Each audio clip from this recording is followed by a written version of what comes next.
goes pretty deep. Yeah. Right, folks, you just caught there Maria saying something fantastic about Victor, but we're now talking about, this is the first video with Amber. So in this hangout, we have 3 fantastic INFJs, and we're going to go, and so we've got Amber here, we have Mr. Jonathan, the Enneagram buff, and Maria, the Socionics buff. And we're going to look at the KEIRSEY INFJ profile. And then after we've looked at that, we'll look at a bit more into the theory of KEIRSEY, his theory of role variance and things. Right. One thing we could look at first is, this would be a little bit of an input from Jonathan actually on this. I'm not actually shared the screen yet, so I've got to remember to do that. Share the screen. And that is because, just because of the self-image aspect. I want to spend, where has it gone? Oh, I've lost it.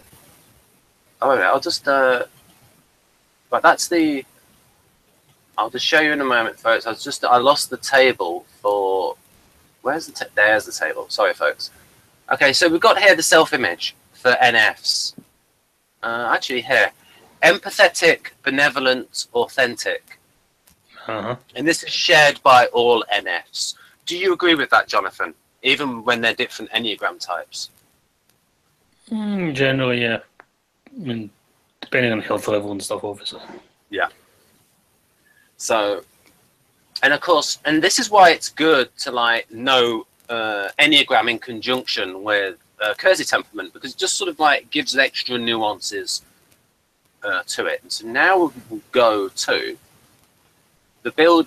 We're not going to do this. This is me falling asleep. And there we go.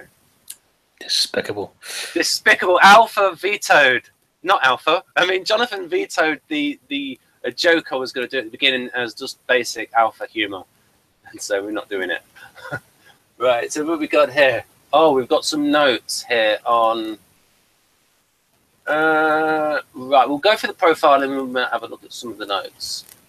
So I'll let Amber read through the first paragraph there and get your comments from all 3 of you, in fact, on that first paragraph. And I'll log in this, my laptop. Oh, wait a minute.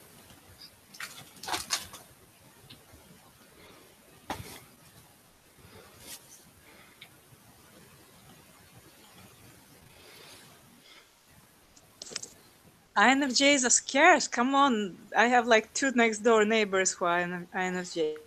Well, maybe not. Like on my street, I have 3 of them. And probably more. I don't know all my neighbors. But they probably tend to gravitate towards it. At least around me, there's a lot. I can't think of any I've ever met in real life, so yeah. I met a few online. They're more common online than anywhere else, but actually a good person to invite to this hangout would be but Anthony is a counsellor, literally counsels people with drug addiction, Anthony Rodriguez, and he's quite interesting because he seems to have quite a bit of ESTP in him. And so I would say more of ENFP maybe, but sometimes because he seems to be a dominant subtype, he has that a little bit of roughness to him that makes you think of ESTP. But first, just from his, appearance, I thought he was ESFP. Ah, right. Yeah, but I think he would have stuff to contribute for different reasons, for various reasons, because he has observations to share. Yeah. He talks to me sometimes because he wants to make sense of things. He has a lot of observations about people. Yes, and I should have continued doing more, going through more of these Model G INFJ with him, but I got distracted. So Amber, would you say you are complicated? I'll switch you on. What do you think about that there? The good at dealing with people because they're complex themselves. I think I'm fairly good at dealing with people. I have a lot of people that come to me a lot of time with their problems, wanting to know how to deal with things.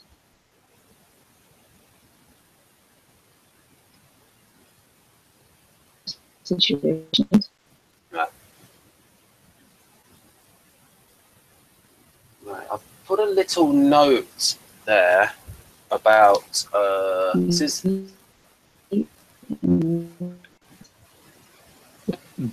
I think you're breaking up a bit. Yeah. We can't really hear you.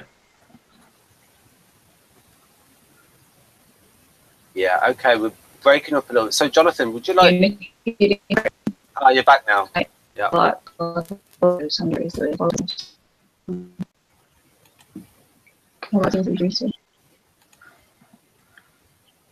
don't know if INFJ KEIRSEY, people say.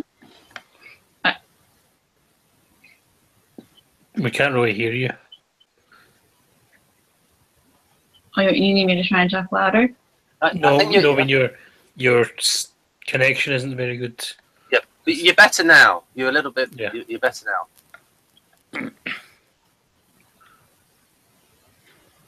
So Well, I think I can go a little bit up because there's a little note I have here.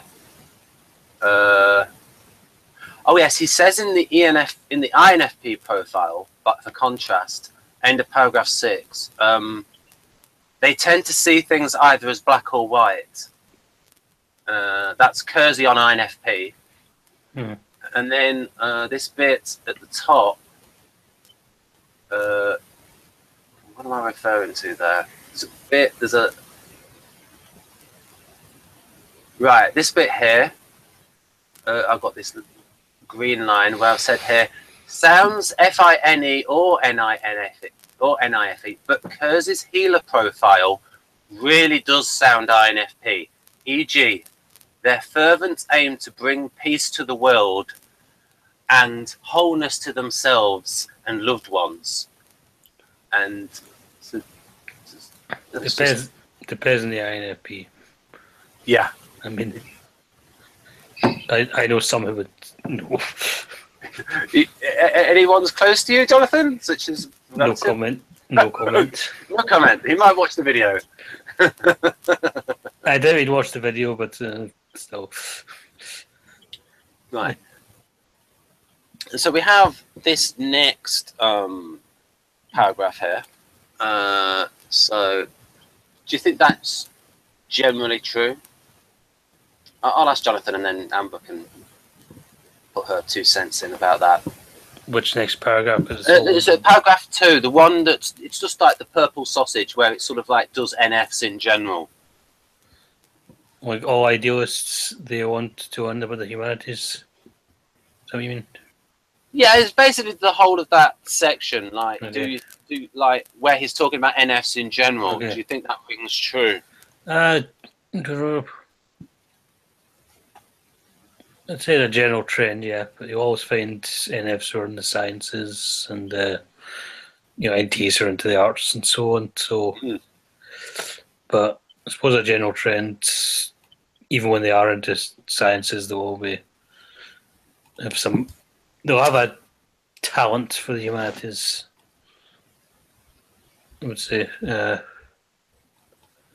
credulous. Yeah, credulous means that they are. It's the opposite of the INTJ. You know where the INTJ is the critic. Yeah. And if someone is credulous, it means they can easily believe things. So maybe easily taken in, and so they have a natural ability to believe in things. So credulous is. Let's have a proper dictionary definition of credulous. Let's have a look. Right. So yes. So it's the opposite of where someone is incredulous. Yes. So the opposite of that. So let's have a proper dictionary definition that's not biased. But you know, the NFs generally have a capacity for belief.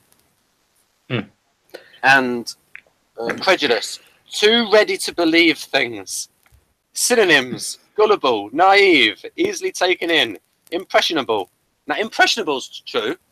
Impressionable, unsuspecting, unsuspicious, innocent, inexperienced, unsophisticated, wide-eyed, suspicious. Oh, that's the antonym. The noun, credulity. So it's like maybe that's like an INTJ version of credulous. Okay. Okay, if you offer the counter defense, Jonathan, maybe you were like that when you were younger. No comment. Ooh. But maybe that's other. You're gone. I thought you were just laughing. Oh.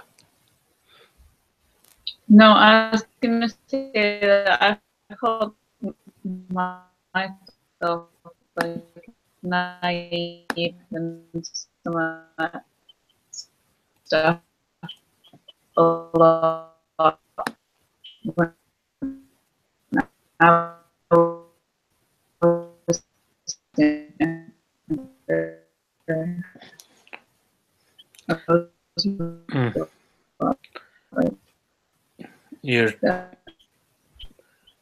Your signal's just not very good. So Yeah, is it a day off in North America today? I don't know, because sometimes they have holidays on a Monday. We tried to get it on a day that's when the speed was better. yeah, we can't really hear you, Amber. Sorry. Like it's just your signal, your connection. Can you hear me now? Now we can hear you. Yes. So if you try saying again what you said, that would be great. Some of those words like naive and that I was like that a lot when I was younger. Like I would have described myself that way a lot when I was younger. Okay. But you see, one of the things is, I always talk about non-type factors. Jonathan, you live quite near to Glasgow. Glasgow is like a hard-bitten city. Like, let's say, like someone who like, and they always talk about, say, in the United States, say if someone who lives in the countryside and they suddenly go to New York and suddenly they'll learn, like the big city, they learn things. And I just wonder if that's sort of the things, it depends on where they grow up and the things they've experienced can affect that aspect of things. So you're saying that because I'm Scottish, I'm hard and No, because of your proximity to Glasgow. I have this view of Glasgow that is just based on Taggart and Babsy Nesbitt. Murder capital of Europe, then.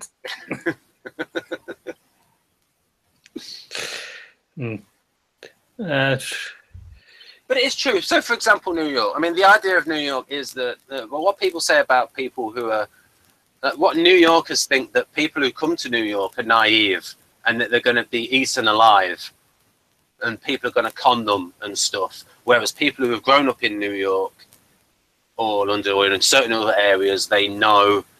So you can have somebody who naturally has a preference for being naive or something, but because of their upbringing, so it might be an upbringing thing.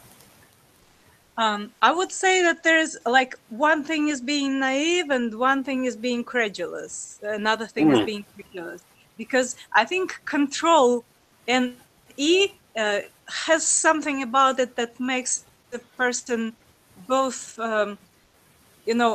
sort of aware of how little he knows about things. They always want to know more because they don't feel they know enough, and it's hard for them. And then at the same time, they're not credulous. Yeah. Oh, there's one thing. Amber, I don't know if you want to talk about this, but did you think that you think at root everyone is ultimately good, don't you?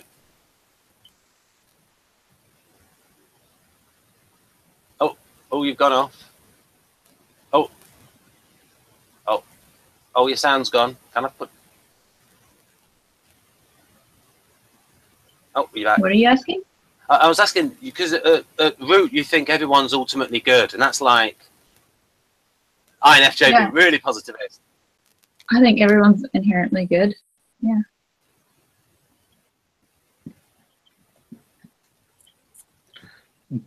Okay.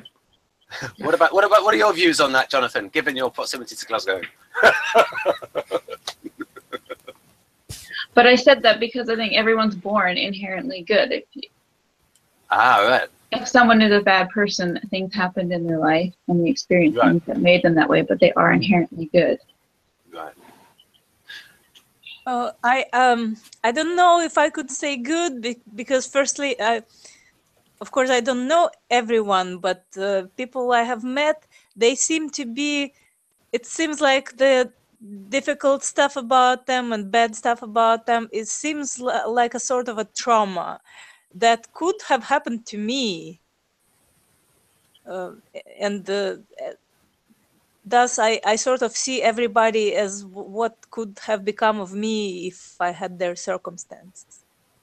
So I don't think they're inherently good. I just think they're pretty much like myself, only they have different history. Yeah, and so that goes to the NF's ability to empathize. The empathy also being a part of their self-image.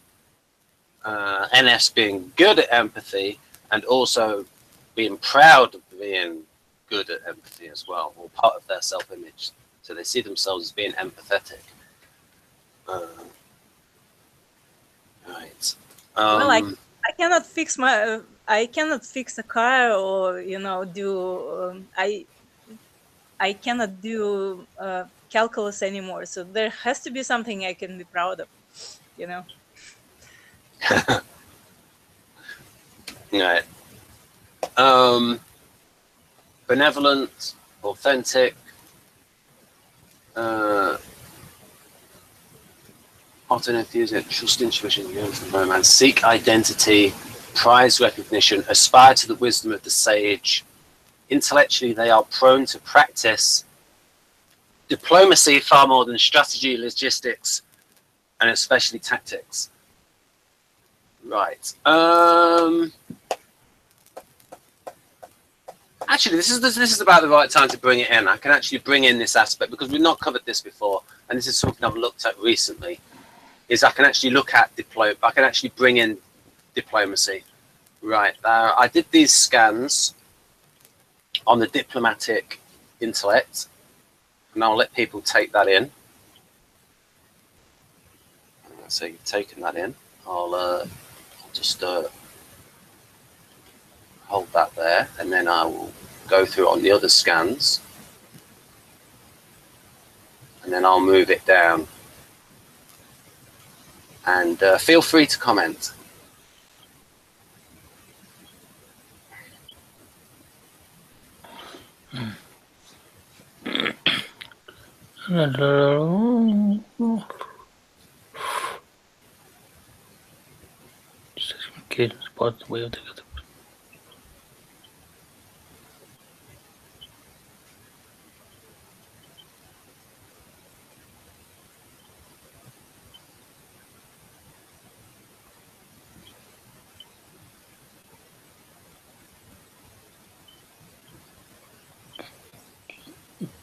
Yes.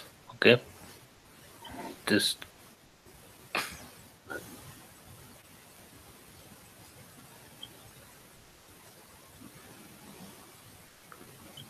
Well, I mean, as I was agreeing with, I don't know if anyone else has finished reading. Oh, okay, yes. I don't know if I made an assumption there. I shouldn't have. Amber, have you finished reading that section? Yeah, you can move it. Yeah. I have to assume that Maria's seen it. 2 out of 3. We've got. Right, and then a bit about Gandhi. Well, I don't think Gandhi was an INFJ. Just Ooh. Do you think he was INFP? Yes. More likely. Type 9 INFP. And yes, I always focus.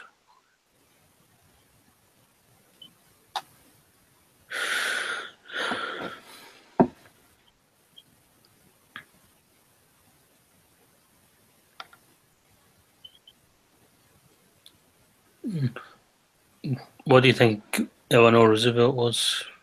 I don't know about. I don't know enough about her, apart from the fact that I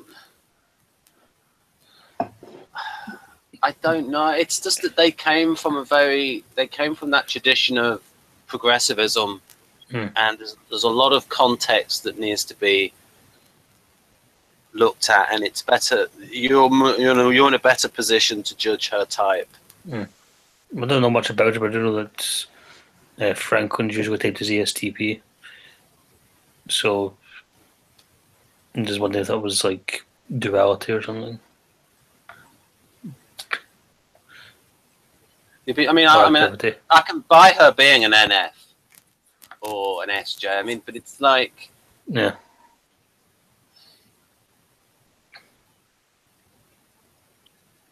Well, if I remember correctly, the quotes from her that I remember, they seem very positivist and sort of toward ESFJ. All right. Yeah, it's possible.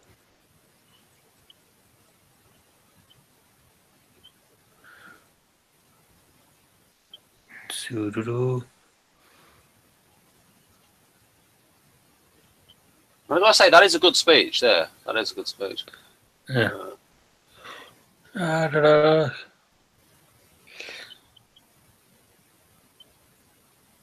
Well, conflicts and controversies unsettle them, disputes and debates set them on edge. It really depends. Like, well, I suppose it's like uncontroversial debates or less controversial debates, but you know, that inferior SE kind of wants a battle. And also as well, I mean, I know but you know, imagine what you would be like, Jonathan, if you actually were in Glasgow with extra, or somebody, or I make the comparison again with someone from New York, in a particular area of New York, versus. I can give you a counter example of where it's like almost. So Jessie Ensley. She fits the INTJ pattern. She's also talked about on her channel Dizzy Dolly 7 about being diagnosed with Asperger's, but she also talks about the ability to be able to socialize. And she talks about like she has like the energy to sort of like socialize in a sort of like SFJ mode for about an hour, half an hour to an hour, because like she grew up in like the country club in say Louisiana. And so she learnt all of like the social etiquette and stuff. And then like she did an impression of her doing it as like the nice Southern lady that can do like the big, but she said she can only keep it up for like 30 minutes. And so, whereas if you'd have put, say, an INTJ, well, I suppose it's like when you hear Woody Allen, like, have you ever seen Annie Hall, Jonathan? No. Oh, well, he talks about the differences between New York, which seems like very FI honest, and comparing that with Hollywood and California, which is seems more FE, more insincere. And so there are these like local cultural differences that you can get. Yeah, FE is not insincere. FE is just polite. I know that. It's just I'm sort of like putting it in the starkest terms. The way he sees it.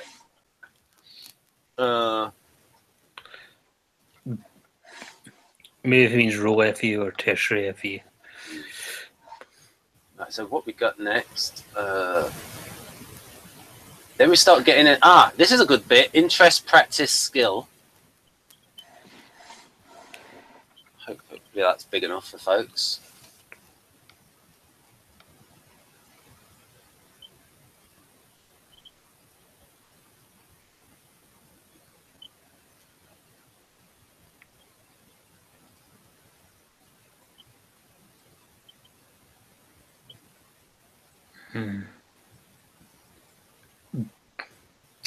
This is something I want to look at in future. Is apparently David Kersey Sr.'s PhD was actually into the nature of intelligence, and he came to the conclusion that there were these diplomatic roles, and that it's not just a case of abstract intelligence, because if you use that definition, it's a heavily biased towards NTs and NFs. Yeah, okay. Yeah. And NFs. It's just like an intelligence, because it's hard to measure other things. Like in IQ tests, they pretty much can only measure logico-mathematical, the linguistic, and the visuospatial. It doesn't measure like interpersonal intelligence and intrapersonal intelligence and the musical and all these different other aspects. And so intelligent roles, and so Kersey's system, and I can see a little bit of an influence on Victor, where Victor has the social mission of the types, and where it's like, and he's, and I think towards the end of Please Understand Me Too, he writes, my aim is not to write what the types have in mind, but to work out what they are best at, what their intelligent roles are, and how they can best apply their intelligence. And it's almost as if, I think Kersey saw 4 personalities, and what we would call the types were the role variants. Were like essentially he saw 4. So just like Enneagram saw 9 basic motivations, he saw 4 basic motivations, and then it was almost as if the subtypes, the subvariances, were like the role variants, and then the role variant was a combination of someone's natural inclination and just the roles that they have enacted, and you get that feedback loop between nature and nurture, where someone who's naturally more inclined to be, say, outgoing, the more they do that kind of thing, the better they become at it. And I suppose you can see this more if you've known a person, say, for 20 years or 10 years, and you can see how that person has changed. They're the same type, but they've changed just through their experience. Then you can have a better just understanding of the interplay between type and experience. Right. Any comments on this bit?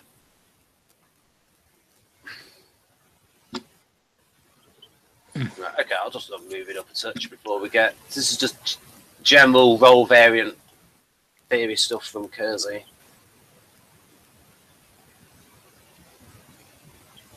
Oh yes, and they asked David Mark Kersey, his son. He says like the ones in the middle, they're about the same, because there's something. The idea is that there's something in common. So NFs are abstract, and so they have the abstraction in common with NTs, so they can do that. And they have, with SJs, they have the cooperative nature in common with SJs. And the least they have in common with are SPs. But now of course that works for the NFPs, but it doesn't work for the NFJs, because the NFJs have functional commonalities with the STPs. But what I could do is, this would be a good time to bring in Amber. Could you talk a little bit about what you think of STPs and like your experience of them? Because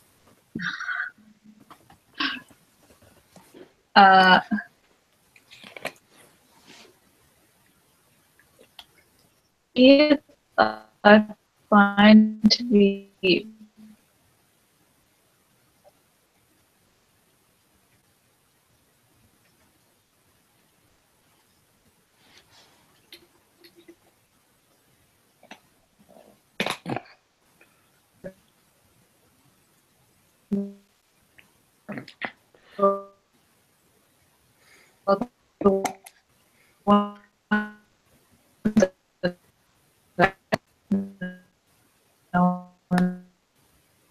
Right. Yeah, you're breaking up a bit, Amber. If Jonathan, if you could, very much. oh, you've come back a bit now. If you say that again, Amber.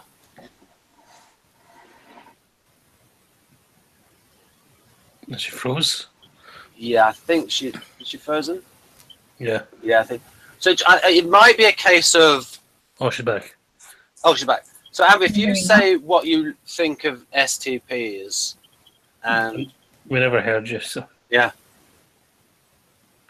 I find them usually to be really blunt and rude, and I don't care for them very much. They don't seem to really care very much for their consequences of their actions or the people around them. And I'm a lot more big into respecting the people that I'm with and thinking about the end consequence. So I find I don't get along very well with them.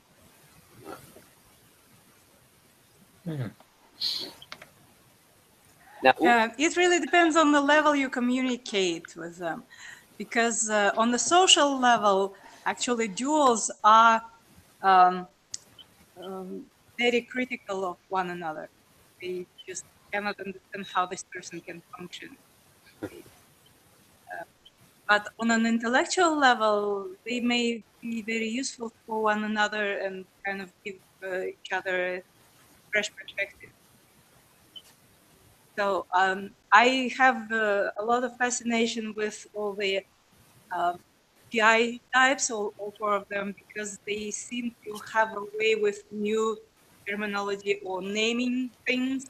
They are very good at expressing their thoughts exactly as it is, because I always feel like I'm cramping words, or I use words not exactly as they are intended to use.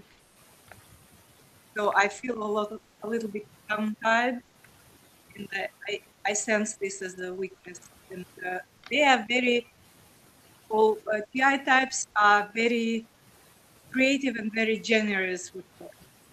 They try to tailor their speech so you could understand them.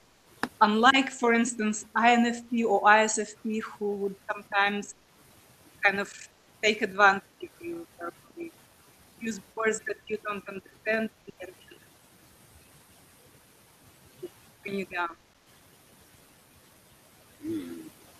So all TI types are very comfortable in that respect, including the sensor. They're exactly the same way in that respect.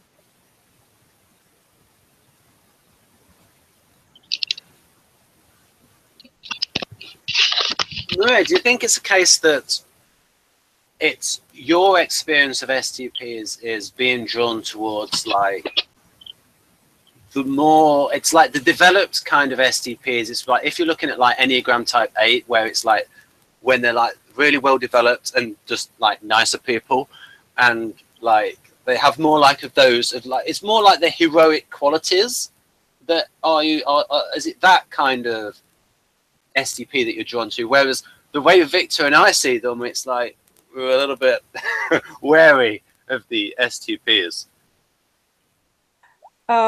Well, it really depends on what you focus your communication on, because I may myself have issues when I have to interact or deal with them, and on a social level, I may dislike them.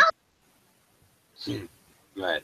But I always like to look and listen, because actually observing a person, their modus operandi is also on the information level. When you see people working, for instance, you can see a lot of interesting things. I remember seeing an ESTP just, you know, doing odd jobs around the market, like straightening out vegetables on the stand.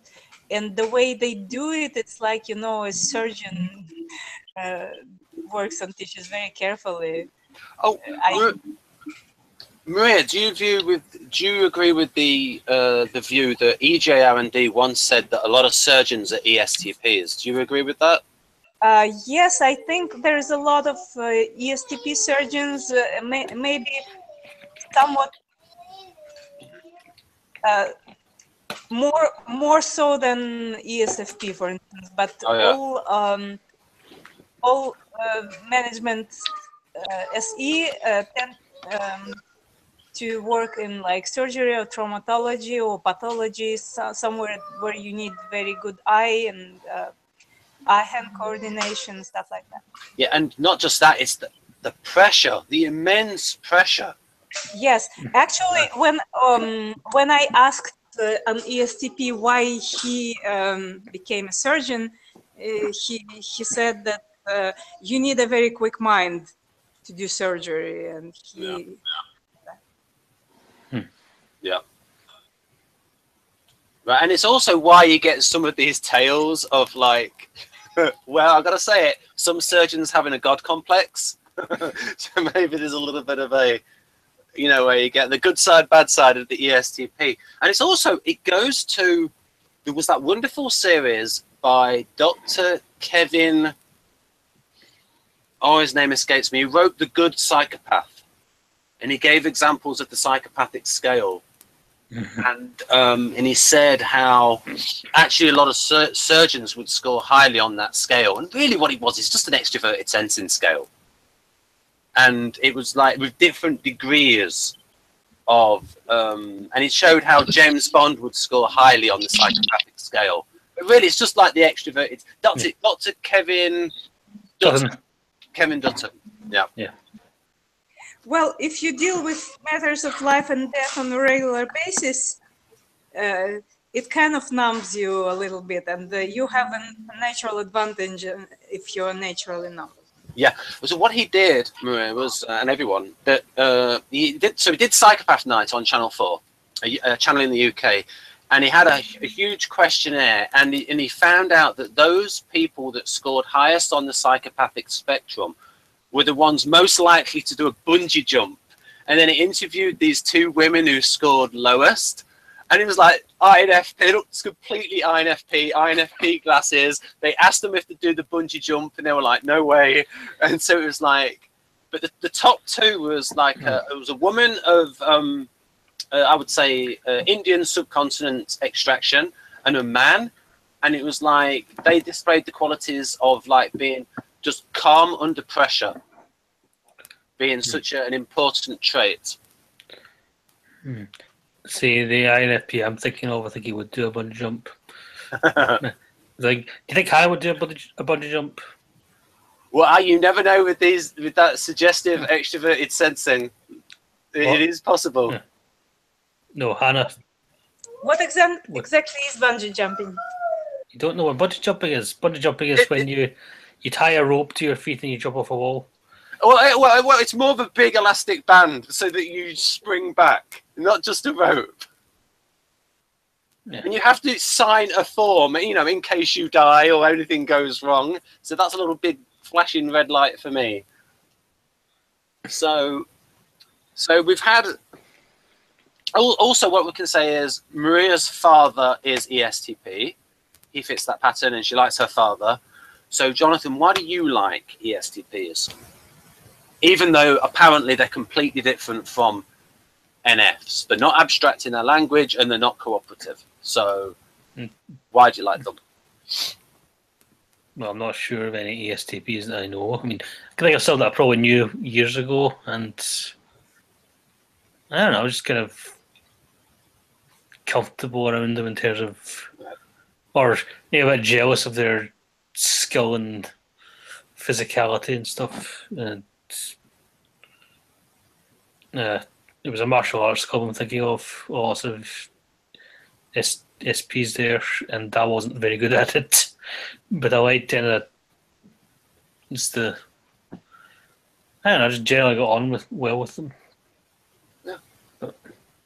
And so there we go, folks. I mean, like, so you can have like deductive reasoning like this, where it's like you can say NFs are the opposites of SPs. So like, as Kersey shows, and that does work. There's some truth to that. So for instance, when you contrast ESTP and INFP, it's almost like they're doubly opposite because they're opposites in Kersey theory as well, those two types. So we can move on to the next page of this bit on the role variants. We get a little bit more theory, and then we'll get back to the profile. Oh yes, the color code here is SJ is blue, NT is in purple, NF's in, as you can see, NF's in green, stuff like that. And then here, compare quadra values stuff. Just for a second, one thing I wanted to point out about STPs is the they are NJs like beta and NFJs probably see their emotional side, which is somewhat childlike, and they may respond to that also. Yeah. And one of the benefits of knowing about Enneagram is that we know about different levels of development. And a lot of ESTPs are 8s. And 8s can go towards 2 and become the superhero. Oh, Ben, I forgot to say I was only going to be here till around 9ish. Okay. So 15-20 minutes, so give you. Okay. Right, thanks for the heads up. Sorry, right. sorry for not mentioning this. Okay, here we go. The role variance idea, and so just sort of like physical. So this is like the things that they are most. Their roles, their sort of social roles that they're most that would be most emblematic of their functional talents, I suppose we could say.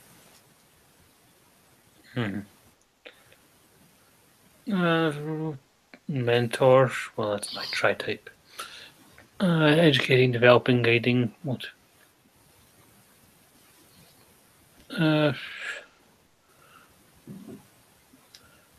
Yeah, I would say they're generally correct. I don't know if, not sure how comfortable I'd be in a job as some of these, but there's a role I play.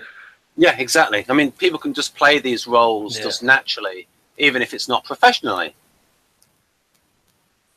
I mean, you do tend to get. I mean, the NFPs do tend to advocate things. I mean, just in their natural approach, when you get them, you see the NFPs tend to advocate things more, and the NFJs tend to be more towards mentoring people and helping them out. And as you can see, the mentor that is more outgoing will naturally be able to fulfill the role of teacher than someone who is more withdrawn. Say someone like Amber, who's more would be able to enact the counselling role, the guiding role, more one-to-one. But these are just, this is just the level of role enactment rather than the actual person. Because like I said, it's a combination of the person and the role they play. Right, diplomatic mentors. Let's just go up a bit here. Oh. Okay, so yeah, this is the NFJs. All right, and then he gives the positive and negative of that.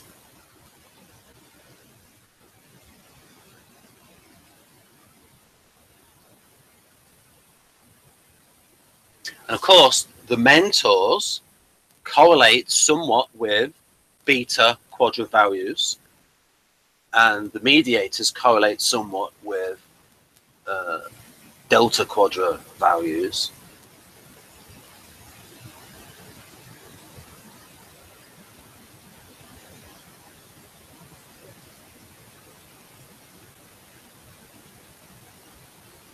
I mean, ultimately, if you're guiding other people, there's a little bit of extroverted sense in there.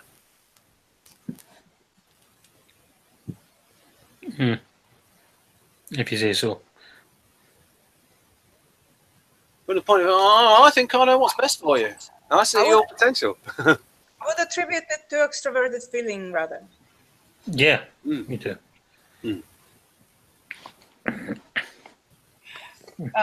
I tend to, like, most of the time I tend to draw equal FE to like good versus bad, the idea of good, and generally the emotional charge of something, positive or negative, and you need that charge to lead. I mean, unlike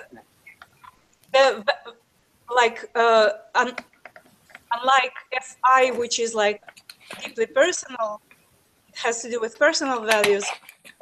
FE is the sort of emotional semantics.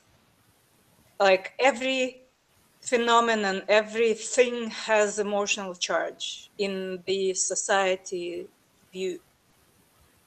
So when you know how valuable things are for the society right now, you can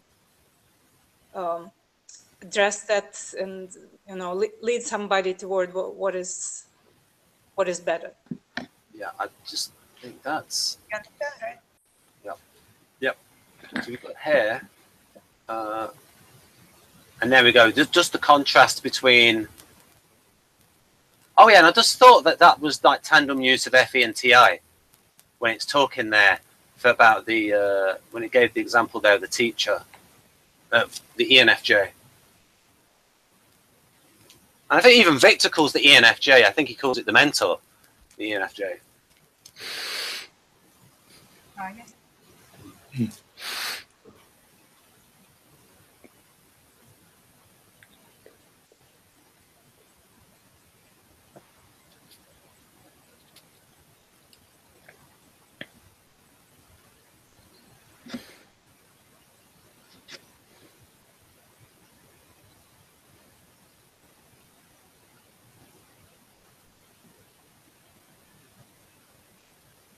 There's among socialists, there's at least Victor for a while had an idea that most people who influence the humanity are some kind of ENFJ who pretended to be another type or didn't pretend. Oh yes, there's that thing that Victor tended to type people as ENFJ. Well, I understand that he's sort of over that, but he still thinks that in cultural realm, INTJs and ENFJs sort of rule the, like, run the show.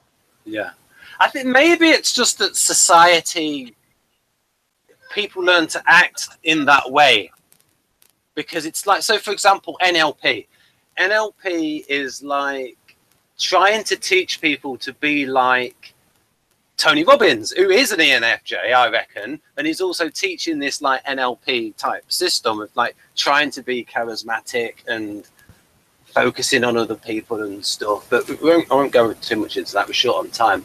But do you think that's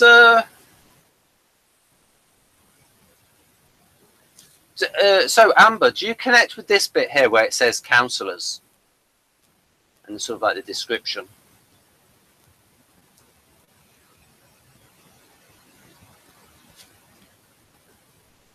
Oh.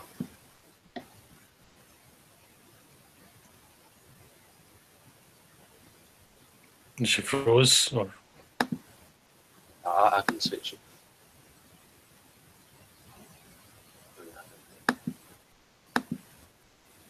try switching her on.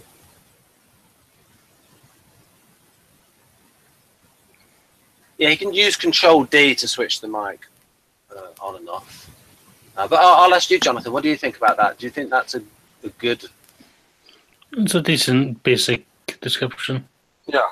Like,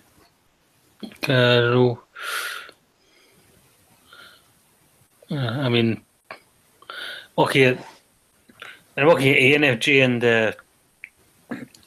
comparing it to socionics, and obviously no, in socionics it's FE minus, and they're much more edgy and more negative, so it's... Although Maria reminds me that the higher a function up is, that the more they can use both sides of it. So, for example, when it's INTJ, that has FE minus in its model, and so that's like really low down. And so when they show emotion, it tends to be of the negative type. And of course, if you compare the other, what is it, SLI, their break FE, but their break SE plus. Sorry, break FE plus. So it's a different kind of break FE, and theirs is like, it's basically not showing much emotion with no. Yeah. So Amber, go ahead. Yes. The stuff about counselors and the mentors and having insight into emotional needs of others. I feel like that's true. But if I can ask you a question, just while you guys are here, I feel like I don't have that for myself. Like, I have a really easy time knowing what other people feel and how to help them, but I have a really hard time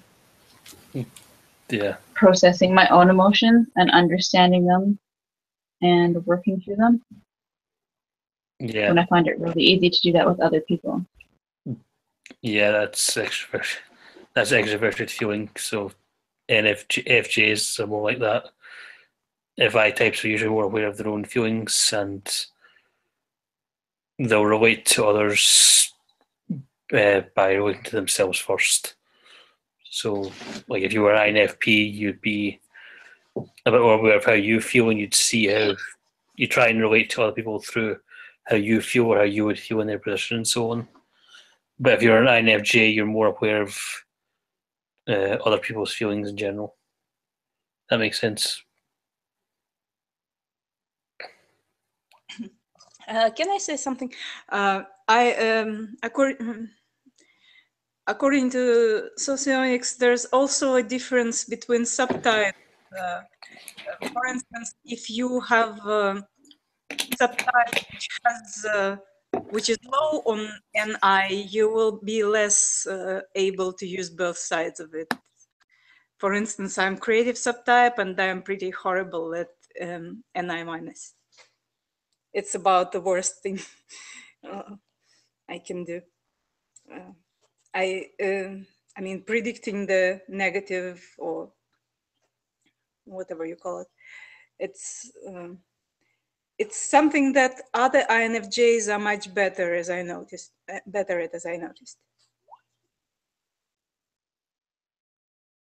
Is it because in the case of the oh yeah, you said that you noticed that other INFJs are better at it. I was just wondering if it's because for INFJs, maybe like trying to access NI minus is like, it sort of pushes them in towards TE realm of thinking about, oh, what can go wrong, and then thinking about practical solutions, deal with that. And, you know, maybe it could be a bit of that, but I did hear you say towards the tail end that you've noticed other INFJs being able to access the NI minus a bit better. So here we have an overview of the NFPs, just for comparison.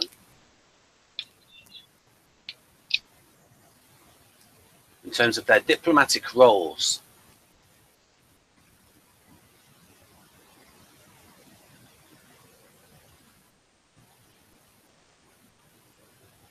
It's just, I heard a lot about, for instance, I heard from other people who know socionics that other INFJs are more naturally suspicious, and they tend to see bad things coming a lot more than I do. And that actually sometimes it makes communication with them more difficult than with me.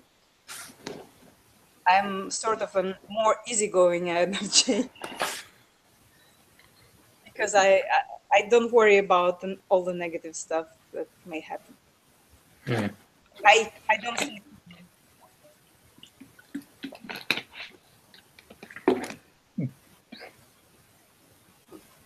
Okay. Jonathan, how do you? Are you pretty similar to Maria there, Jonathan, or do you worry about negative things?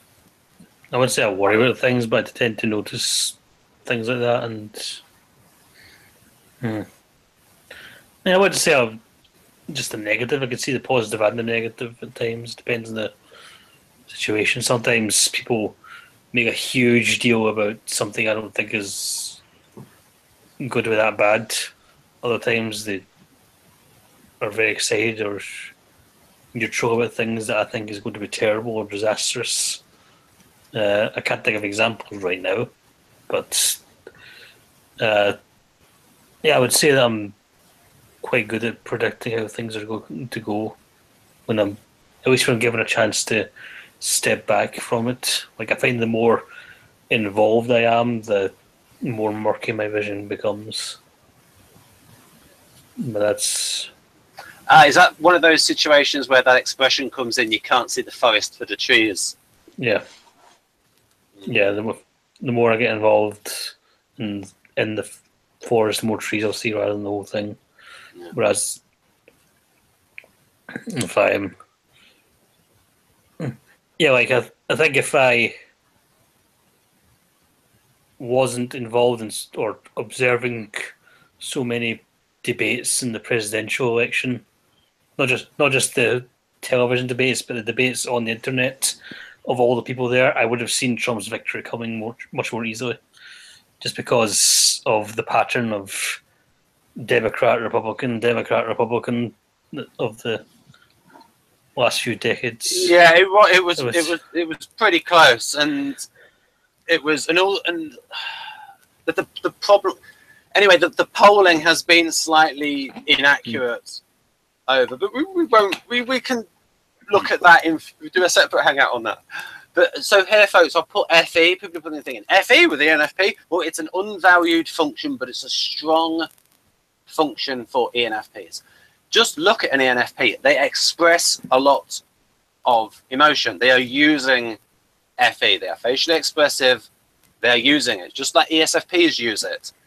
They're using emotional expressivity, but they don't value it for its own sake. They're using it to serve something else. And the ENFP uses it to serve the cause, to champion the cause. The ESFP is using FE for other reasons. Right. Yeah, I see that in undeveloped cases. It's the use like the FE is mainly in service of the base functions. So you pretty much have to be on top of things, and you use everything you can to mostly like emotional manipulation. Ooh, yeah. And then here, I mean, we get a contrast with Amber, because usually the INFJs, a lot of INFJs, they'll look at their quasi-identical type and wonder, oh, which aspects of my quasi-identical do I fit? And again, this is looking more at the behavior, the role that INFPs tend to enact.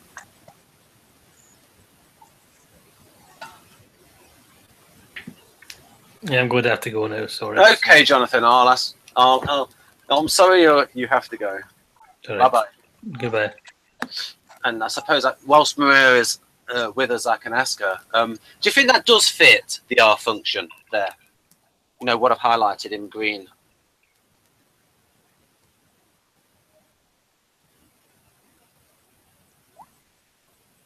Seems to fit.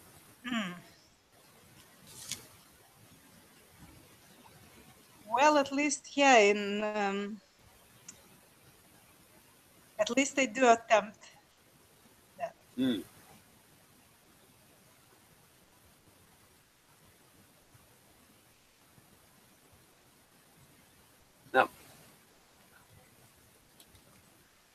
Well, I can say that sometimes I find that I teach family members to love each other better. To kind of, yeah, help them survive together by, you know, understanding each other more. Yeah. So, Amber, any comments on this about INFPs, or like bits of this that you actually connect with that are similar to you? Because as you know, it's a pattern. Like there's an INFJ pattern, there's an INFP pattern, and people can see parts of other patterns in them.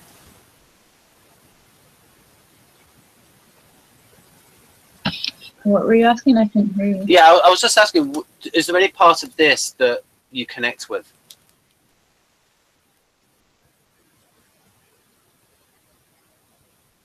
Well, some stuff like mending relationships between people, depending on what it is, if it's like family or close personal friends, because I like to keep things like, I like my environment to be like balanced and harmony, right? So I don't like conflict going on around me all the time. So that mending relationships fits pretty good. Now, this next bit of the text shows how, like, say an INFJ can do those different kinds of things. So it compares the roles. So, for instance, sometimes an INFJ has to act like a healer. Sometimes, so it's like life forces people into these different roles. And so, well, people are going to pick bits from everywhere, right? You can't just be one certain thing from one certain box every single second of your life, right? Oh yeah. Do you want to say a bit more about that? Sort of like now you're on a roll. If you say a bit more about that. Me? Yeah. Yeah, I just thought it was interesting. It's like this idea that you were saying there, people doing little different bits. If you like, give an example, or. Well, I think one thing that goes wrong, I don't know, with typing is like how you were saying your type is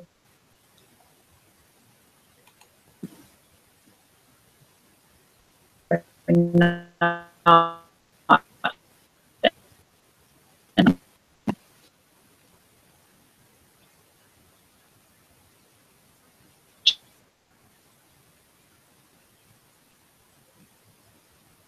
Right, so she's broken off a bit there, folks. So what I'll do is I'll say here is that so we've got here, every idealist plays these 4 roles well, but no one idealist plays them equally well. And so we've got the idea here that so oh, you're coming back a little bit.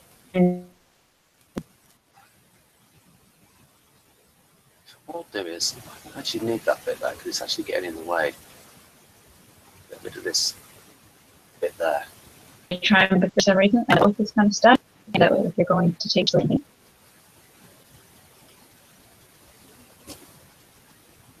Oh, now you've come back. Could you say that again, Amber?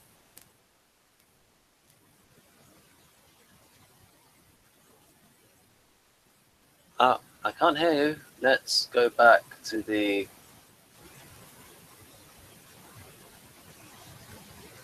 Oh yeah. Now. You are? Oh, it looks like your microphone's off. Is that off? No, I can't. It's. Oh, now you're back, I think. Yeah, but could you say that again, please? The whole thing? Yes, the whole thing. I'm sure it was golden. It wasn't. It was just a bunch of mumbles. Oh, please indulge me. I'm sure it was good because it's like this idea of like, I suppose, if you just give me a bit, please. Because I think something I've noticed with like groups and typing of people. Yeah.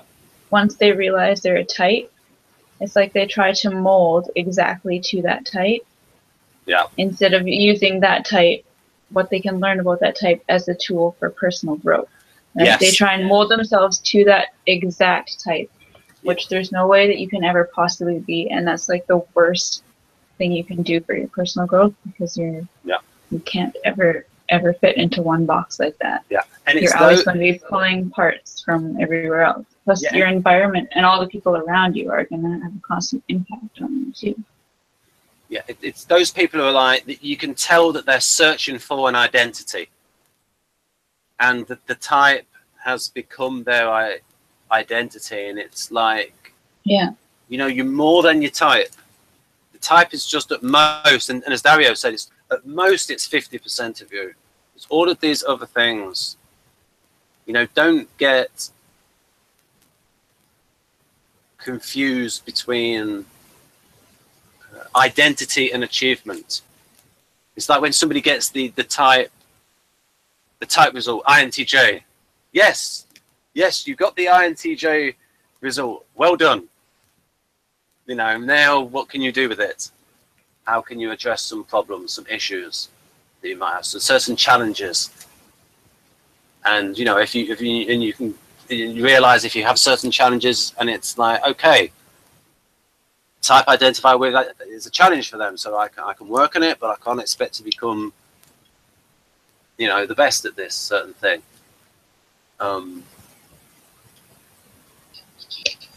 And part of this is that it's easier. So Kersey's theory is that, so we've got here for the roles that, so Counsellor INFJ, that they could play the role of teacher. Yeah. So someone who's naturally an INFJ, they can sort of like, and I think Crystal has talked about this, where she sort of like forced herself to be a little bit more outgoing to play the role of teacher. And Maria has done this as well. Maria has enacted the role of teacher when she's like had these arts classes and things. Do you want to say a bit about that, Maria?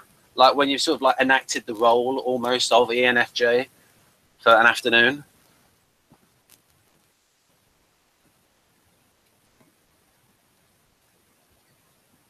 Or maybe it's not that. Maybe it's a different kind of shift. I don't know. But okay. But have you ever? Do you ever think that you've enacted the sort of like gone into like and acted a little bit like an ENFJ, Amber? Oh, I'm sure I've pulled from many different things over my life. Yeah. No. Right there. But I suppose the overall theory is that because these four types are all NFs, it's easier for the INFJ to act like these other types because they're within the same temperament, they're all NFs, than it is to act like certain other types. That's part of his theory, at least when it comes to the enacting of intelligent roles. Yeah.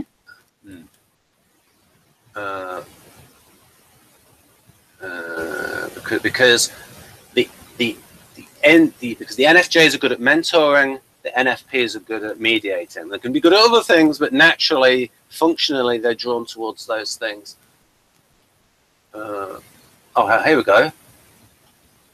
Oh, here we go. This is an interesting point. Oh, am I on the right box? I've always got to make sure I'm on the right box. Right. Notice that teachers, ENFJs, are the exact opposite of the healers, INFPs, in likely diplomatic development. And also they have the opposite interaction style. So Linda Behrens calls this in charge, and David Kersey Sr. called it initiating.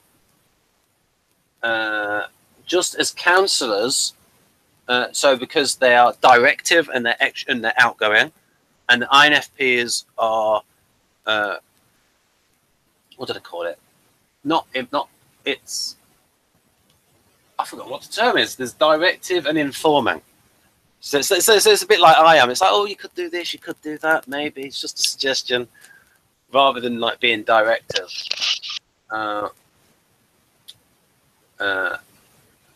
Thus, teachers are usually able to help. Here we go. So this is the bit that connects directly with extroverted sensing. Thus, teachers are usually able to help even resistant students learn what they need to do or know, while they are less inclined to heal people in their times of conflict. So a little bit of overlap there between function theory, where you've got ENFJs with launcher extroverted sensing and more directive. They'll learn resistant students, and INFPs, it's harder for them because INFPs in Socionica are SE break. Right. And oh yes, I'll think about ask Holly in Google Hangout that in the future about that, because Holly fits the ENFJ pattern. Right. The next one is this is the last little bit of it, and then we'll get back to the profile. Oh yes, weak extroverted sensing in FI and X, so that's INFPs, and they're called accommodators. I'm also an accommodator.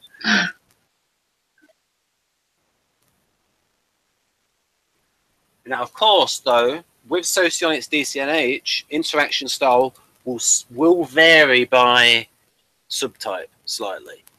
So, for instance, a dominant subtype is probably more likely to be in charge than other subtypes. Right. So, for instance, so healers, they're the INFPs who are likely to leave no stone unturned in making others whole.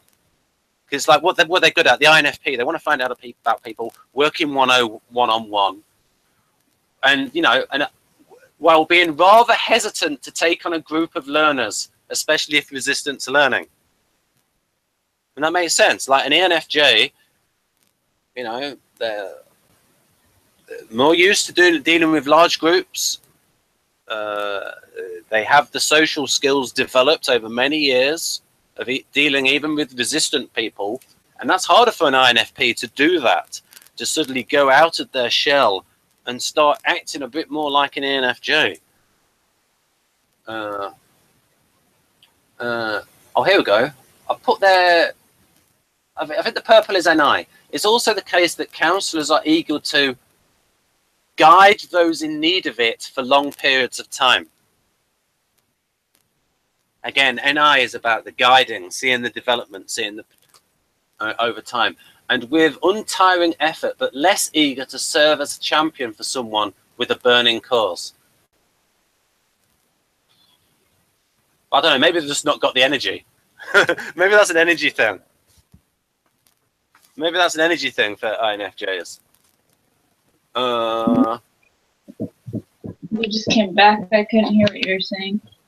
I was just saying, I was just wondering if that's an energy thing. I was just trying and come up for a point of connection with Socionics. Because where he's put there, it's the case that counsellors will guide someone in need of it over a long period of time, but they're less eager to serve as a champion for someone with a burning cause. So I suppose that means INFJs haven't really got the energy to act like an ENFP. Because ENFPs have a ton of energy. And yeah. And if I burn out pretty easily. Yeah, exactly. And that's one of the things that in the Socionics we have, like the NI and SI DOMs are low energy types. And then they need to like conserve their energy, get their energy back. Lastly, champions. So that's ENFPs with their contagious enthusiasm are likely to be the best at all at fighting for causes, though not the best at giving counsel. Well, if you take, for instance, a cause of, you know, ethical treatment of animals, you may realize that for a certain person, at this point in his life, being a vegetarian is good, and tomorrow it may be bad. We need to take a dynamic approach. While the statics, it's either good or bad. Yeah, I mean, I used to be a vegetarian for a long time.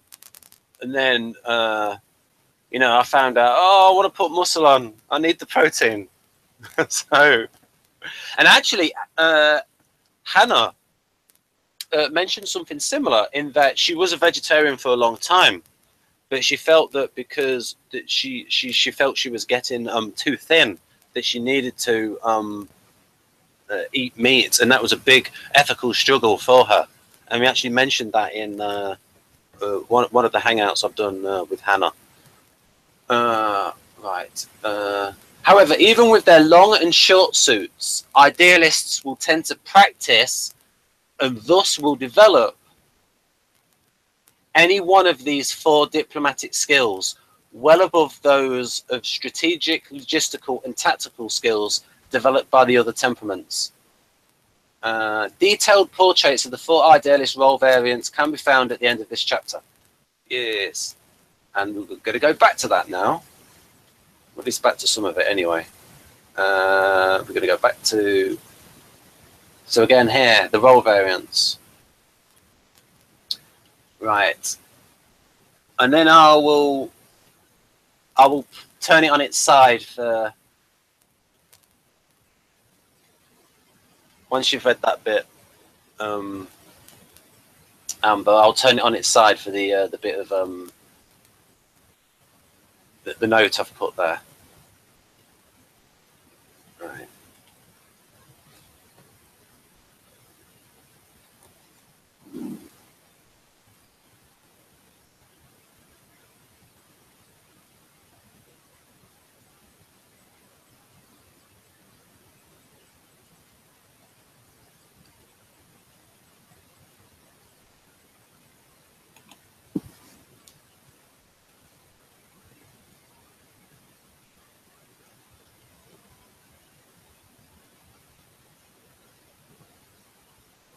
Right, so it's a weird thing where it's KEIRSEY's describing the role that's being enacted, not that the person is actually an INFJ.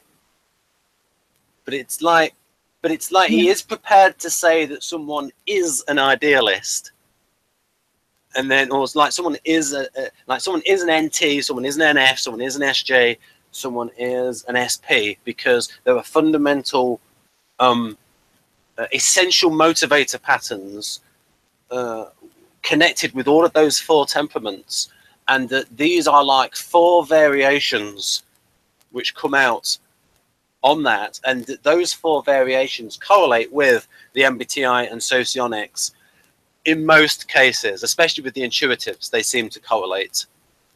Like we've compared it, like we've compared, you know, LII with KEIRSEY INTP, it's a match. ILI with KEIRSEY Mastermind, it's a match. We've done the hangout with Victor. It's the same with II, it's the same with EII. You know, it's a match for those. I don't look at the MBTI profiles. I look at the KEIRSEY profiles and the Berens and Nardi profiles. It even is a match where Dario Nardi shows the brain of an INFP, and it shows it's the opposite of an ESTP. And he talks about how the INFP is really good at listening, and but the INFP can be a little bit judgy. They hear something they don't like, they switch off their hearing ability, and suddenly they're not the best listener amongst all the types. And then he says that the ESTP will always keep the little window open of listening. And he gave the example of when you talk to an ESTP, you have to tell them early on why you're telling them something. So it's like you have to give them the logical reason why they need to listen for something. So that so they need to know the purpose of the interaction up front. All right, so Amber has frozen a little bit. I will turn this to the side, and then I'll go over this bit here. Oh, you're back. Let's see what I've written. Yeah. Healers have a profound sense. Oh, yes, this is from, because I'm contrasting it with the INFP profile. Healers have a profound sense of idealism derived from a strong personal morality, and they conceive the world as an ethical, honorable place. Whereas INFJs he sees as more complex. Oh, I shouldn't have said that word. More. Well, okay, it's good for you. Wrong with that word. It's all right for you, but the INFPs listening might be upset. And so, as you said before, they're drawn to, like I said here, right here, like they're drawn to troubled, complicated themselves and can understand and deal with complex ethical issues and deeply troubled individuals. You know, like STPs. Well, unhealthy STPs. Well, you know what I mean? Functionally, a lot of, if we go serious for a moment, a lot of societies tend to repress extroverted sensing because extroverted sensing can be, you know, quite rebellious. And so a lot of the people who will have a problem getting on in society might be STPs, and INFJs and ENFJs can understand that preference for extroverted sensing, and so can functionally empathize with STPs and show them how to channel their energies in more productive ways that are still interesting for them. So, and that was a big thing about KEIRSEY, is like how to channel people's natural preferences, not to try and turn an SP into an SJ or an NT or any other temperament. Is that have somebody be the best they can be within their natural preference. Oh, you could talk a little bit about the school system, if you want to. About the school that your daughter goes to, if you want.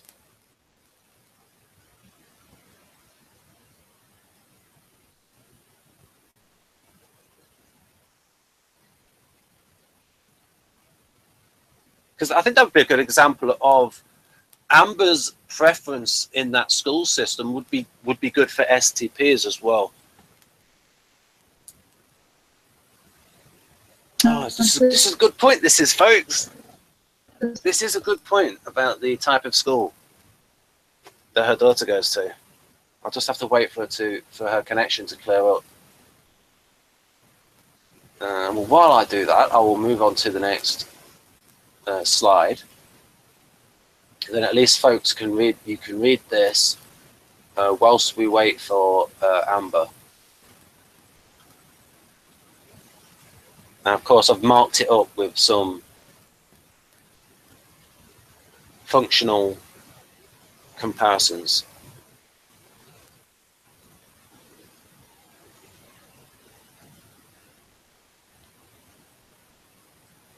Or maybe, anyway, so, I don't know. But yeah, so,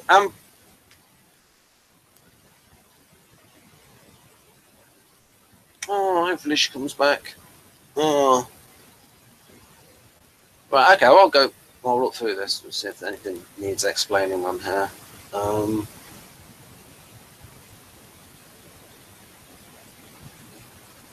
What was it about school system? Oh yeah, oh yes, if you're back, Amber, could you tell us about the school system your daughter goes to? Oh, she'll probably be back. She goes to, it's a school, I think it's called like Montessori school or something in Canada. And it's like very practically oriented. Yeah, I was thinking it's something very like gamma irrational. Very much about sort of TE schooling. No, German system of schooling that most societies have now is mostly about TI.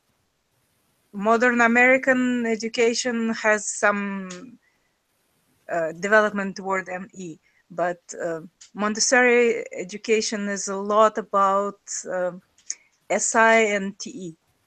Yeah, I think So it's like gamma and delta.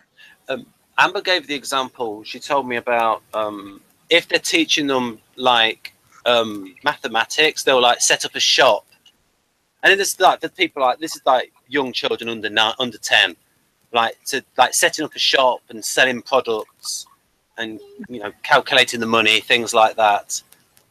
I think it's a very natural approach. And I was just thinking that. So that helps with just the natural way that NFJs can empathize with, just like as an example of NFJs being able to empathize with these troubled people, because a lot of troubled people do tend to be ESTPs. And part of that is not their fault. It's society's fault in that their particular skill set and preferences doesn't fit society, which can see them as, hey, you're unruly and stuff. And in their point of view, it's like, well, you're not teaching me anything practical at school. You're just giving me all this NF stuff, and it's not tailored. And like the best education system for STPs is pretty much for everyone is the German one. It was an unrecorded hangout, folks, but Wojtek took me through like all the various options you can have in Germany for like much more like vocational training, where and Dario's written about it, where like SE types prefer hands-on learning where they can see the practical benefit of what they're learning. Right. And then this stage, as you can see here, KEIRSEY is talking about what can only be described as NI. Let's see if there's any, let's see if, right, let's see. So what we got here? Foreknowledge, premonitions, auditory and visual images of things to come. I mean, you're reading this profile, you've got to think INFJ. And if you're matching them up, you've got to think II, And when you look at the other one, the healer, it's ethics, ethics, ethics, ethics, ethics, and then writing about, they'll take liberties with logics because of the ethics. It's a little bit cheeky, actually, the KEIRSEY healer profile. I know that most INFP I ran into, at least the kids I heard their parents talk about and saw in action. They're very strong-willed. They really, know what they want, and they're not very patient with others. It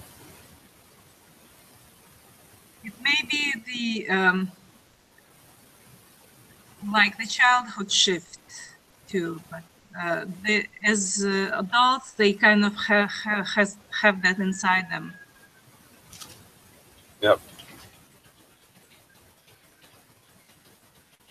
Just like INFJ can appear very reasonable, but if you dealt with INFJs extensively, it's not true.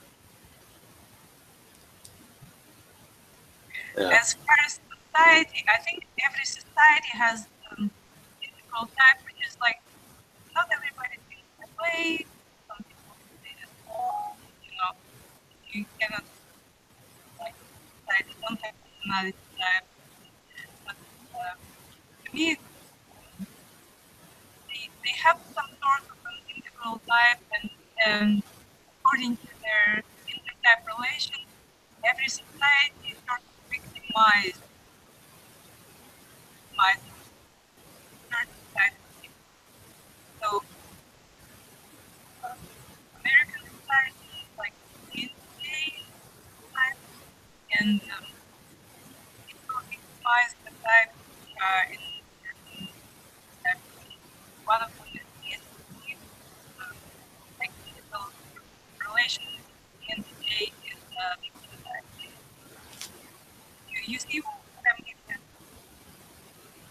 Yeah, Maria, your sound has gone a little bit. I'm sorry. Oh, no, it's a little bit better now. Now we have Amber back. We were just mentioning. Do you want to say a little bit about the type of school that your daughter goes to, Amber? Because we're saying it's more hands-on, that kind of thing. Oh yeah, she does Montessori schooling. So everything is more hands-on. Like for learning like ecology and that, they go down to the river and learn their science there. When they're learning about plants, they actually go out into the forest and with like someone who works in the forest here, and we'll learn about edible plants and edible foods from the forest and that. With math, they have all like hands-on games, or they'll build a store, and then the kids can learn about handling cash and that by going to the store and buying things. Yeah. Everything's all hands-on.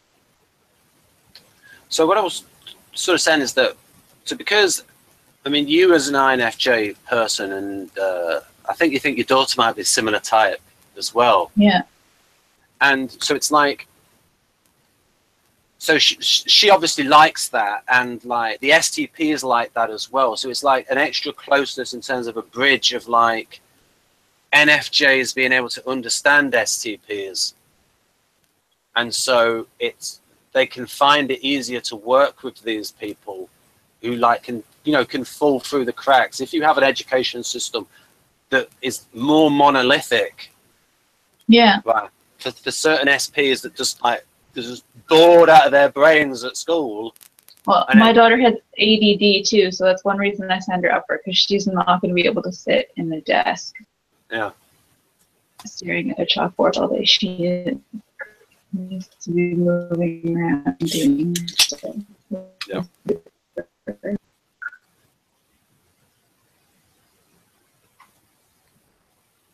So right, so then here we go. We have, so the next one is Kersey's writing a load of stuff, and anyone looking at this from Socionics, if you think that this type is EII, you should have your Socionics license taken away from you and been whacked across the face with a wet fish and say, no, this is NI. This is NI. You should know. Go back to function school. This is NI. So I can get your feedback on that. Let's see how. Oh, she's frozen again. Right there.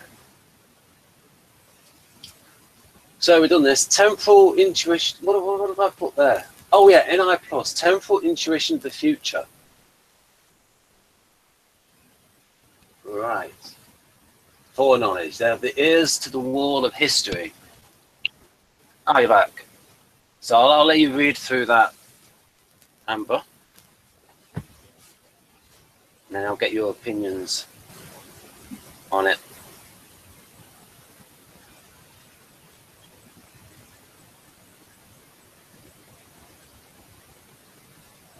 Find out about your superpowers. I don't like when they use the word mind reading and stuff though. We're not psychic.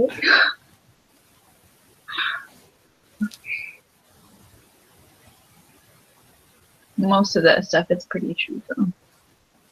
Yeah. Such as?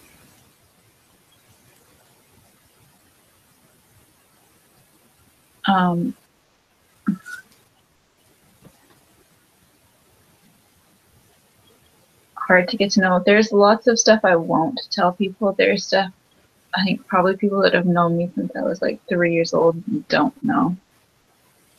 And I have a tendency to, if I feel like I'm getting too close to a person, I'll try and pull back a little bit.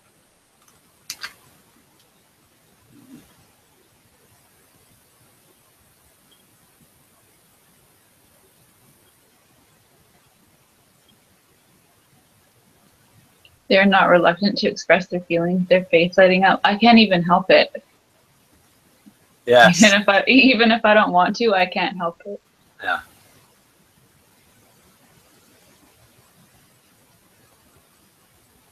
Yeah, and that's the way Socionica describes extroverted feeling. It's like they pretty much correlate it with. Actually, I'll give his due to Jack Aaron. I think he gave a very good explanation of extroverted feeling, of the expressing the emotions and the ability to change the emotions in other people. I think that's a pretty good definition of extroverted feeling.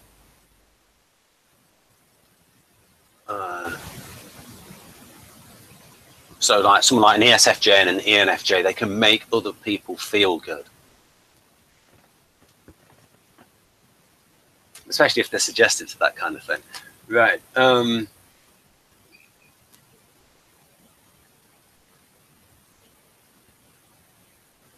That's an interesting point. Counsellors can be hurt rather easily by those around them, which perhaps is one reason why they tend to be private people, quietly withdrawing from human contact.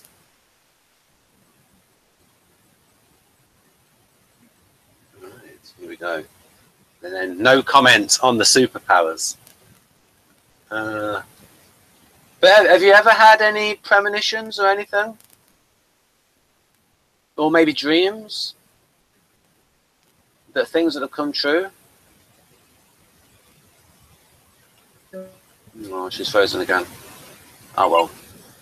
Yeah, I think the nature of INFJs that they're, well, with few exceptions, they're. Well, and like right before that, it says.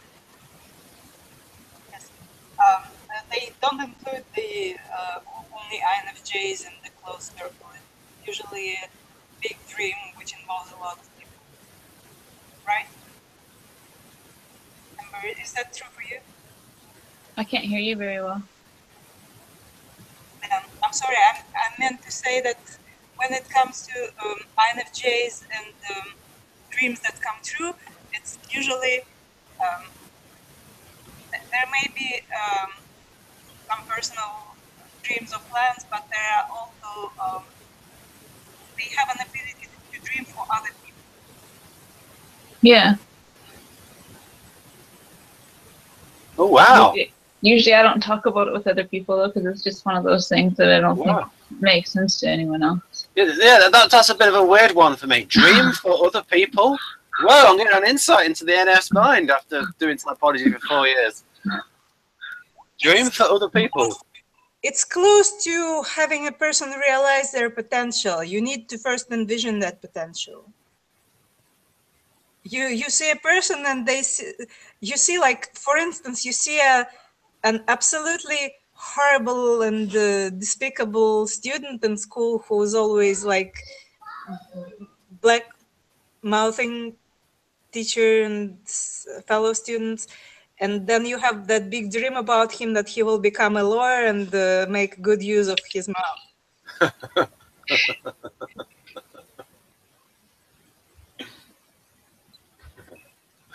Yeah, this is like when you see these relationships where the INFJ, they think there's good in him, I can make him better.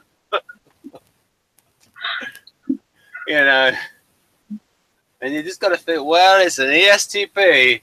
Maybe, maybe not. Well, for me, I think the most dream-prone relationship is between INFJ and ENFJ. They are very good dreaming for each other. Yeah, I mean, I would quote books about that, but it's mostly in Russian, so it's not. Yeah, no, yeah. I think the actual KEIRSEY profile on ENFJ is actually quite interesting. On the level of all the FE stuff and like getting concerned with other people too much and things like that. And that, so there's a little bit in there about SI break. I think maybe one of the best, arguably the best KEIRSEY profile is the KEIRSEY ENFP profile. I do think the ENFP profile is pretty darn good for like showing the battle within them between FE and FI. So I can ask Amber about paragraph 5 if she's still around. And as you can, oh yeah, she's there. She's just frozen. As You'll see at times, folks, Amber does have a dream catcher on the wall, so she gets an extra NF point for that. There we go. There's the dream catcher on the wall. There we go. Extra NF points. I think I know somebody else with a dream catcher on the wall. Who's that? I can't remember now. But we go back here. Oh, so what do you think about? I'll let you have a read through there, Amber, of paragraph 5.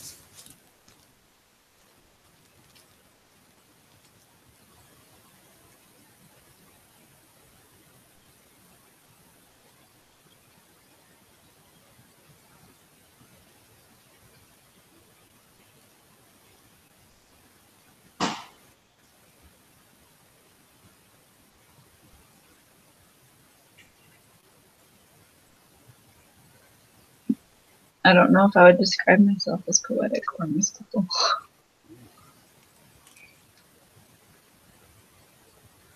Yeah, I mean, here's an example. I mean, both Maria and Amber, they like to do artwork. I mean, Maria also likes to do, you know, the written word, express herself that way. But you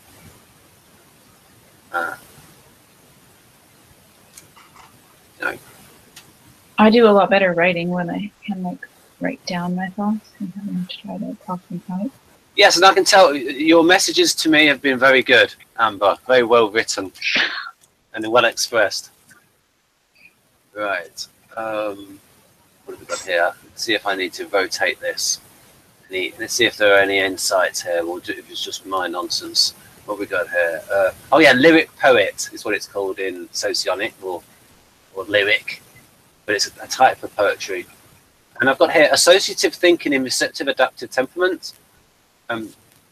Socionic temperament. SI DOMs have suggestive NE, and NI DOMs have control NE. SI DOMs, what have we got here? SI DOMs take in a lot of info, so have a lot of possible associations within their knowledge base.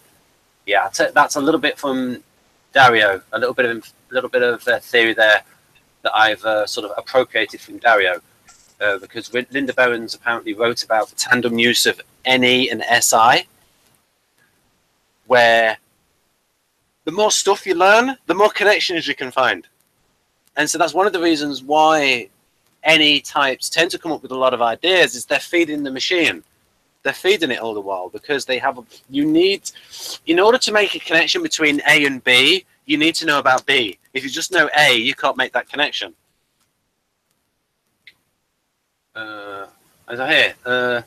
Aristotle wrote about the key traits in the ability to create a metaphor is the perception of similarities. And that is an NE thingy, an aspect of NE, I would say. Right. I mean, Amber's more into, I mean, this would fit more Maria, but we'll go through with Amber. So the next one, let's see. Oh, is this the final one? I think there's one more after this, but it's a tiny one. Yeah, we go, that's it. The main one, we've got about 20 minutes. Do you have to go in about 20 minutes, Amber?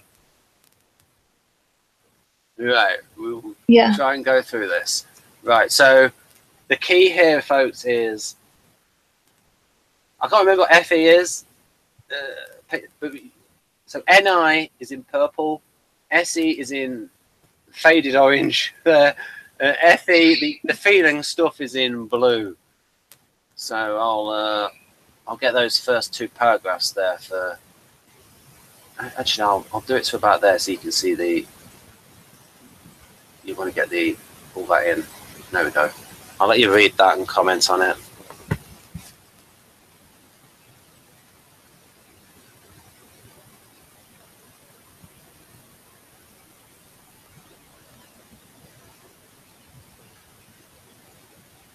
Oh, interesting. Perfectionism.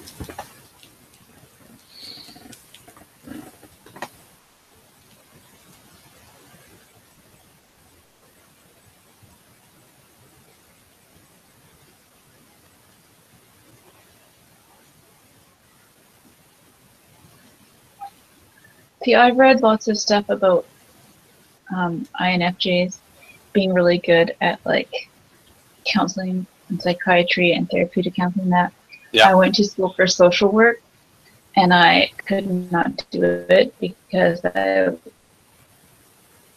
was emotional. Right. Yeah.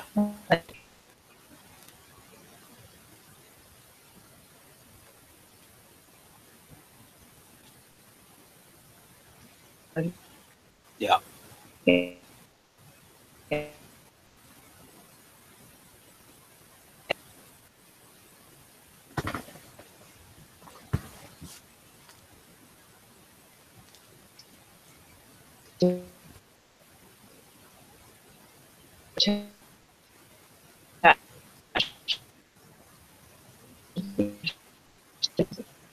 Yeah. So it's almost as if, Amber, you're too empathetic. You take other people's problems too much into yourself, and not. So now,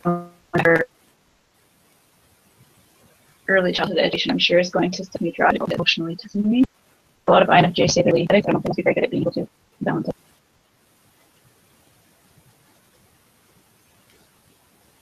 The sound went a little bit. Blah, blah, blah, blah. Hmm? Your sound went a What'd you little say? bit. Your sound went a little bit. Blah, blah, blah. After you said initially, you'd like to do some social work, but you'd feel that you'd be bringing it home too much. I went to school for social work. Yeah. But I found that it was too emotionally taxing on me. Like being with someone who is upset and crying or negative in that all day was leaving me in that state at the end of the day, and I couldn't balance my emotions well enough. Yep. After. Right. So I'm going back to school. I'm going back to school to work with kids, which I'm sure will leave me feeling super tired at the end of the day, but at least it's not going to leave me in tears. Yeah. Right. And so, oh yeah, put there. See Lady Lullaby INFJ on YouTube talking about draining energy when teacher.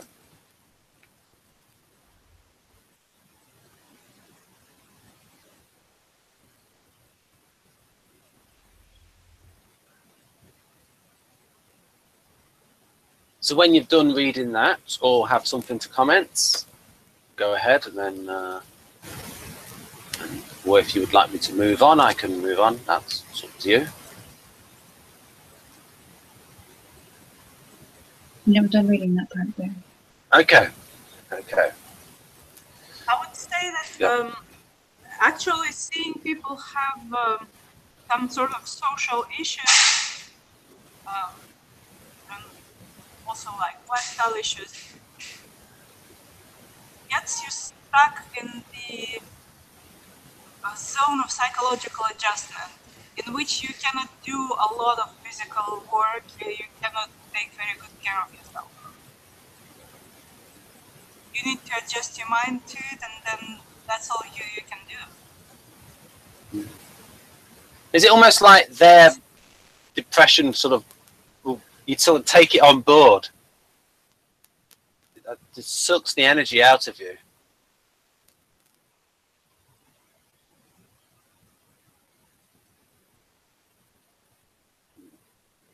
See if Amber's moving, because okay, I can make a slightly similar point where when I've been watching these homicide episodes and reviewing them with Jeff, sometimes when the storyline is particularly grim, it can like really get me down.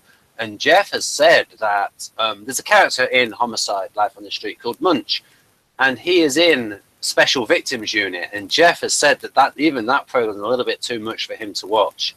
It's too emotionally draining for him to watch Special Victims Unit.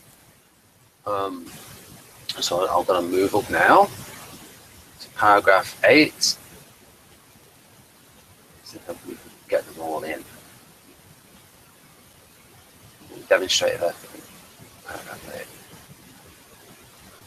I think I had it all the way down there. Yes, I can get paragraph 8 in.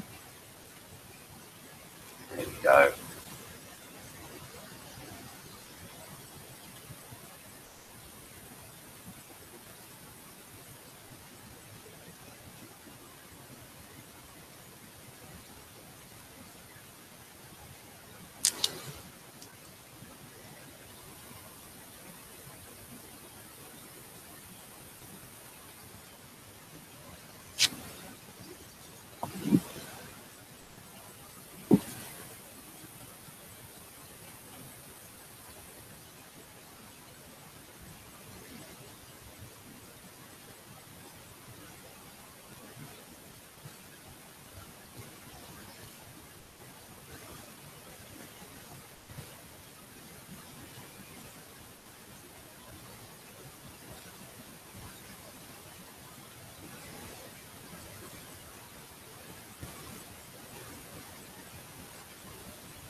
Maria, do you think that observation is true there when he says that if they're subject to hostile working conditions or to constant criticism, they tend to lose confidence, become unhappy and immobilized, and can eventually become physically ill?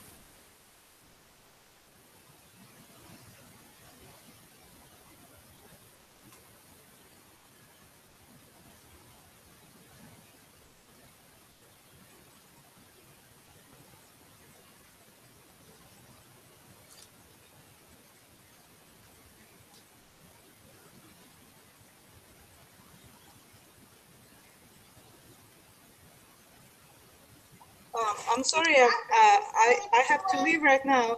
Okay. And I'm struggling with this device, so I couldn't really. Yeah, I was just asking if they're subject to hostile working conditions or to constant criticism, they tend to lose confidence, become unhappy and immobilized, and can eventually become physically ill. Definitely. Yeah, that happened to me a lot. I cannot, like, when they find some better workers to compare with me, I eventually, leave. It doesn't motivate me to become better, because I want to be in my place. I need to occupy my own place. I don't want to be better than others. I want to be uniquely suited for the purpose. Ah. Okay, that's about the time I need to go. Thank you, guys. Okay, thank you, Maria, for attending this hangout. Thank you. Now, Amber and I will carry on for about 5 more minutes because she has to go soon. And so any thoughts? So I'll let you take that in, Amber. Any thoughts on this this remaining page? Oh, there's no sound. There's no sound.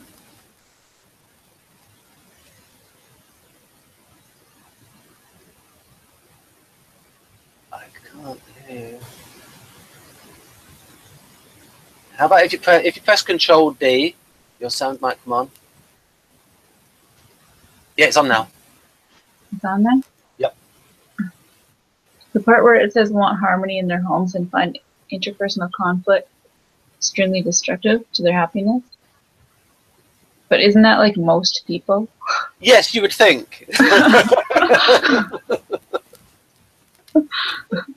I would hope most so. people want their homes to be a happy place with no conflict. Yeah. That seems pretty big. Yeah. Although some people love to fight, and they see it as like, oh, it's spicy, a little bit of spice, a little bit of passion. I think if it's not in a teasing way, though, that's just an unhealthy person. Well, I agree. I mean,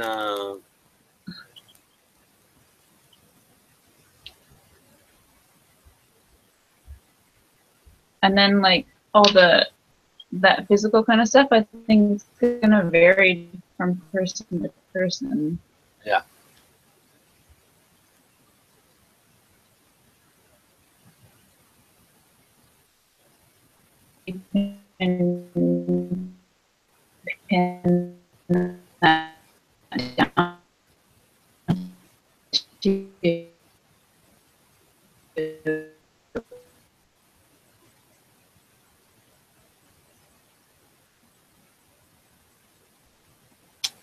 Right, well, while Amber's frozen a little bit, I will move on to the next slide. It's not very big.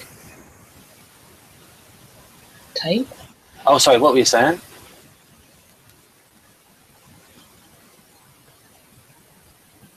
Amber? Because your sound went a little bit dodgy. I guess the only thing that doesn't make sense. Yep. Is Yep. which bit doesn't make sense?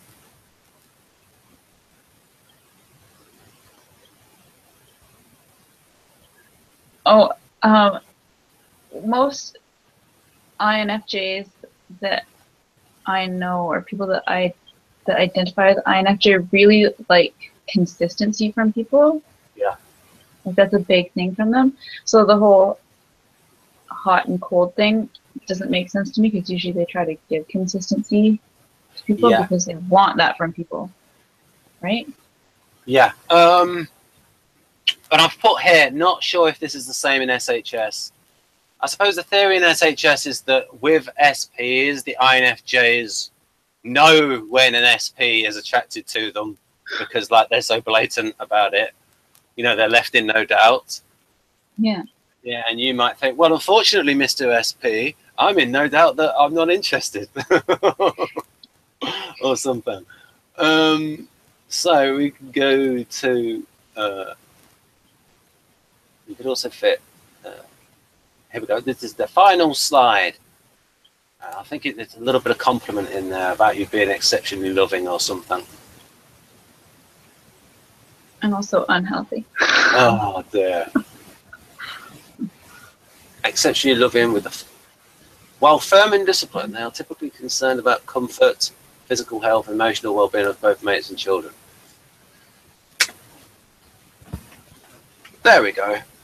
So, overall, we'll go back to... There's the play, folks, in the description. So, overall, Amber, what do you think of the profile?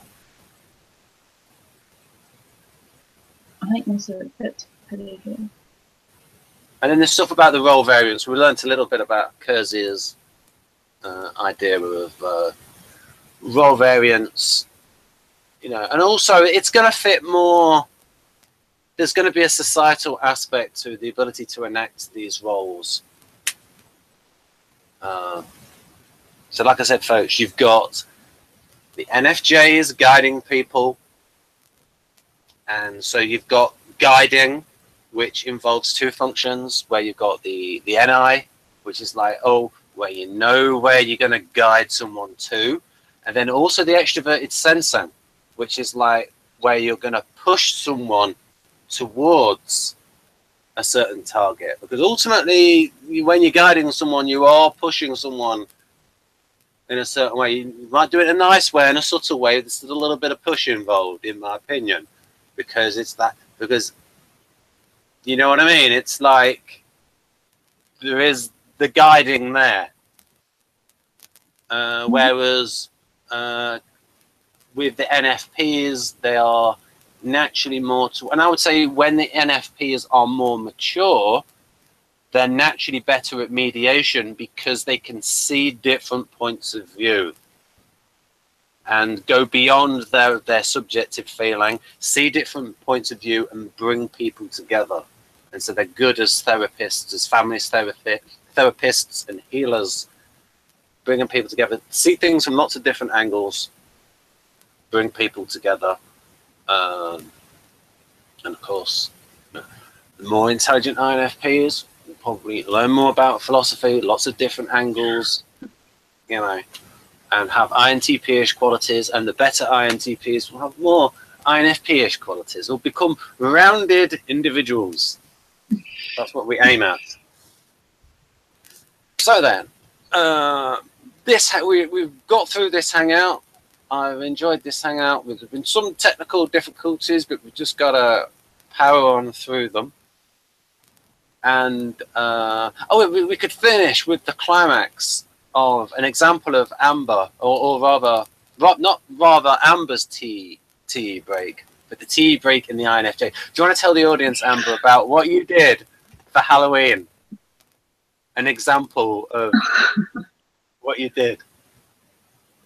I didn't want to do a bunch of tedious cleaning around my house, like dusting picture frames and the mirror and that, so I just got my 9-year-old daughter to decorate for Halloween and put the cobwebs and the garland, so don't have to take care of it for 2 months. And I figure when it comes down at the end of October, it'll be close enough that I can just put all the Christmas stuff. So you're all set until next year. Right then. So hopefully, folks, there will be many more hangouts with Amber, and I might be able to persuade her to like bump up her internet package to a higher speed, so we have a better connection. and we'll try to do more hangouts with Amber. So when she comes back, I'll try to close this out. So yeah, so you got the Kersey, Please Understand Me Too, and if you're an NT, this book.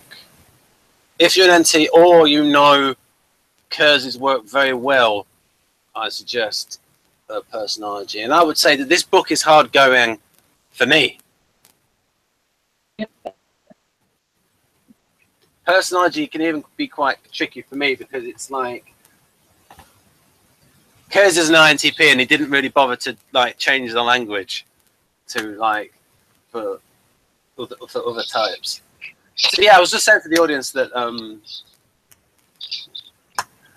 just various things about you'll get a better internet package maybe in future, or, and hopefully the first of many hangouts. And so I was just like, we can do the wind up now for the audience. So it's goodbye from me, Ben, and goodbye from. Goodbye. Bye. From Amber. From Amber. Bye.